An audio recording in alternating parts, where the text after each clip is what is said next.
ఇప్పుడు మీరు చూడబోయే ఈ ప్రాపర్టీ విజయవాడ ఏడుపుగల్లి అండి. ఇది బందర్ రోడ్ నుండి 300 మీటర్ల దూరంలో ఉంటుంది. ఇక్కడ డూప్లెక్స్ విల్లాస్ కన్స్ట్రక్షన్కి బ్యాక్ సైడే వస్తుందండి. ఇది ఈస్ట్ ఫేస్ ఫ్లాటు, 381 గజం ఫ్లాట్ అండి. 33 అడుగుల రోడ్లు కలిగిన నాన్ లేఅవుట్ ఫ్లాటు. ఇది రోడ్ ఫేస్ వచ్చి 49 అండి, లోతు వచ్చి 70, 381 గజం, 4 ఫ్లోర్ల పర్మిషన్ కూడా వస్తుందండి. ఇది బార్డర్లో బిల్డింగ్ ఉంది కాబట్టి బ్యాంక్ లోన్ కూడా వస్తుందండి దీనికి.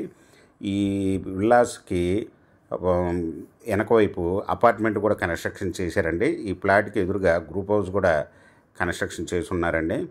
ఇది రెడీ టు కన్స్ట్రక్షన్ చేసుకోవచ్చు. మీకు ఈ ప్రాపర్టీ వచ్చి 1 స్క్వేర్ యార్డ్ వచ్చి ఓనర్ గారు 29,000 రూపాయలు చెప్తున్నారండి. స్మాల్ నెగిసిబుల్. మీకు ఈ ప్రాపర్టీ వివరాలు డిస్క్రిప్షన్లో ఇవ్వడమైంది. అది చూసి మీకు నచ్చినట్టయితే స్క్రీన్ మీద ఉన్న ఫోన్ నెంబర్కి కాల్ చేయగలరు. మీకు ఈ ప్రాపర్టీ నచ్చినట్టయితే సబ్స్క్రైబ్ చేసుకుని లైక్ చేయండి, షేర్ చేయండి, కామెంట్ చేయండి.